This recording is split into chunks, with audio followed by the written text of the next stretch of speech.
In the harsh borderlands where the Sahara Desert relentlessly pushes southward, an extraordinary story of resilience and innovation is unfolding. Refugees displaced by conflict and climate change are becoming the unlikely heroes of environmental restoration. Their efforts are not just changing landscapes, they're revolutionizing our understanding of how to combat desertification in one of the world's most challenging environments. Welcome, Hydrohaven community. Today we're exploring how displaced communities are transforming the Sahel region through innovative agricultural techniques, traditional knowledge, and unwavering determination. This is a story of hope emerging from hardship, of greening the seemingly impossible, and of people recreating home in the most inhospitable conditions. The Sahel, that narrow band of semi-arid land stretching across Africa below the Sahara, has long been ground zero for climate change impacts. Each year the desert claims approximately 1.5 million hectares of once productive land. Rainfall patterns have become increasingly erratic, with periods of drought followed by devastating floods. This environmental degradation has both driven and been exacerbated by conflict, creating waves of displacement. Yet it's precisely these displaced communities, refugees from countries like Mali, Sudan, South Sudan, and Somalia, who are now at the forefront of reversing desertification.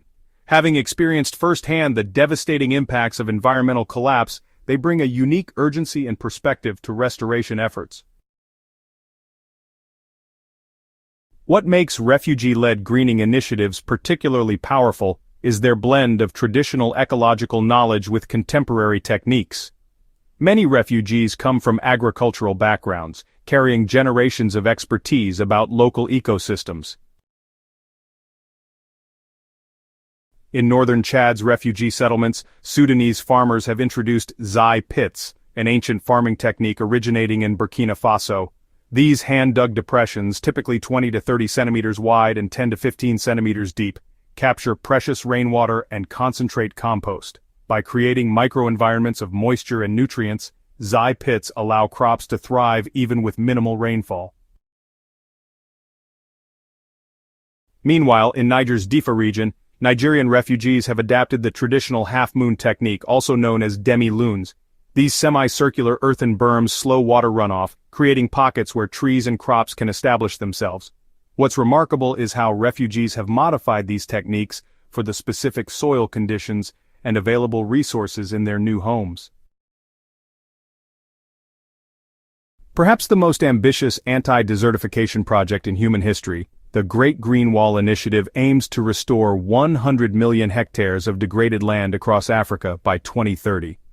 While often portrayed as simply a band of trees stretching across the continent, the reality is far more complex and integrated. Refugees have become crucial implementation partners in this massive undertaking.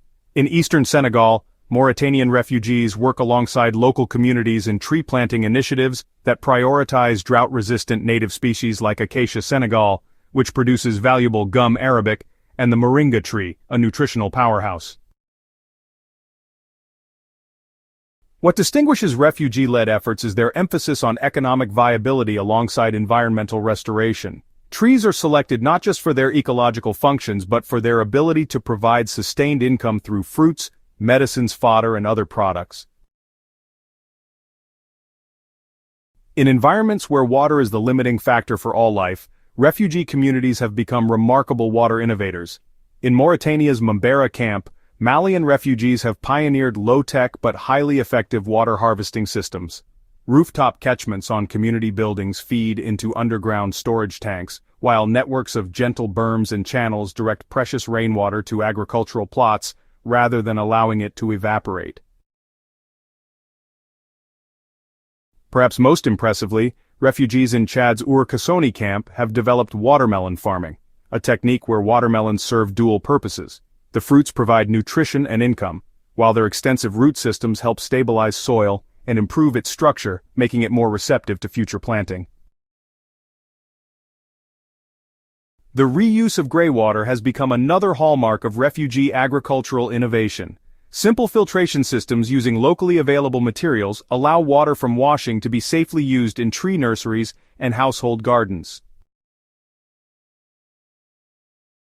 The success of refugee-led greening initiatives stems partly from their strong community structures.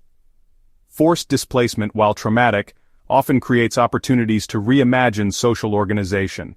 Women's cooperatives, youth environmental clubs, and elder knowledge councils have all emerged within refugee settlements as vehicles for landscape restoration.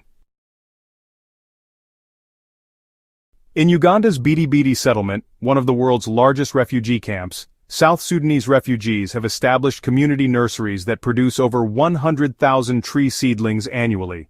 These nurseries serve multiple functions, providing livelihoods, restoring degraded land, establishing food forests, and creating social spaces where traditional ecological knowledge can be exchanged. What's particularly noteworthy is how these initiatives bridge generational divides.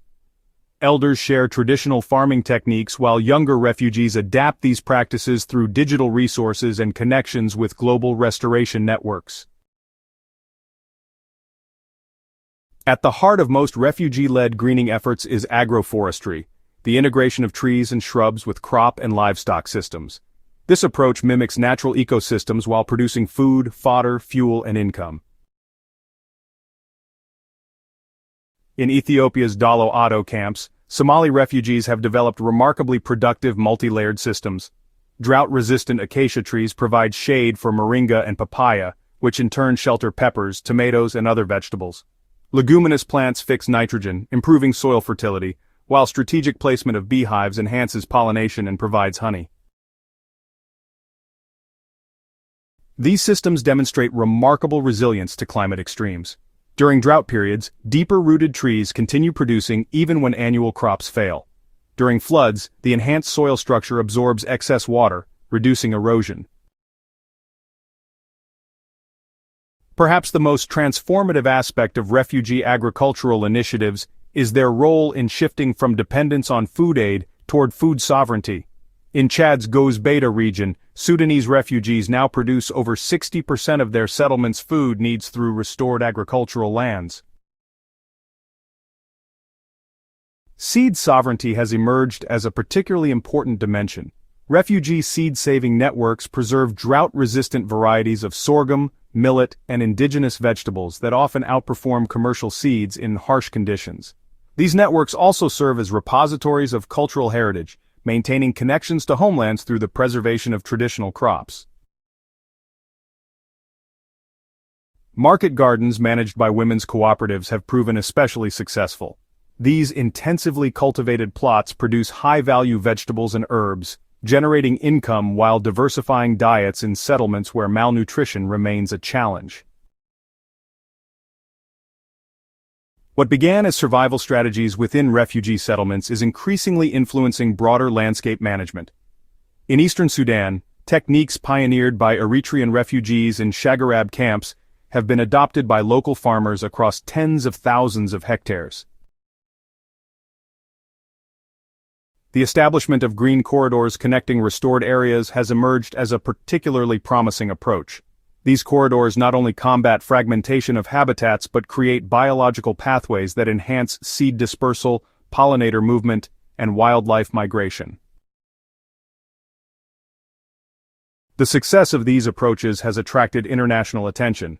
The World Bank's PRIZE, or Program for Resilient Landscapes in East Africa, now explicitly incorporates refugee-led restoration as a core component, recognizing that displaced communities often achieve restoration outcomes that eluded expensive top-down initiatives. Despite these successes, significant challenges remain. Land access for refugees continues to be politically sensitive in many host countries. Climate change is accelerating faster than restoration efforts, and the fundamental causes of displacement, conflict, governance failures, and environmental degradation persist. Yet the green renaissance led by refugees offers powerful lessons. It demonstrates that restoration succeeds when it addresses human needs alongside ecological ones. It shows that displaced communities bring valuable assets, not just problems, to their host regions. And perhaps most importantly, it reveals that even in our most degraded landscapes, regeneration is possible with the right approaches and the right people. The greening of the Sahara's edge by refugees represents one of the most hopeful environmental stories of our time. As the Hydrohaven community, we can support these efforts through awareness, partnerships, and adopting similar integrated approaches in our own contexts. Remember that what works at the edge of the world's largest desert holds lessons for gardeners everywhere. Work with nature, not against it, integrate rather than separate, and recognize that resilience comes through diversity, both ecological and cultural. Have you encountered similar restoration techniques in your own gardening? Are you inspired to try some of these approaches? Share your thoughts in the comments below, subscribe to Hydrohaven for more stories of environmental innovation, and join us in supporting the remarkable green renaissance being led by some of the world's most resilient communities. Together, we can turn our planet's most challenging landscapes into thriving habitats, one garden, one community, one restored ecosystem at a time.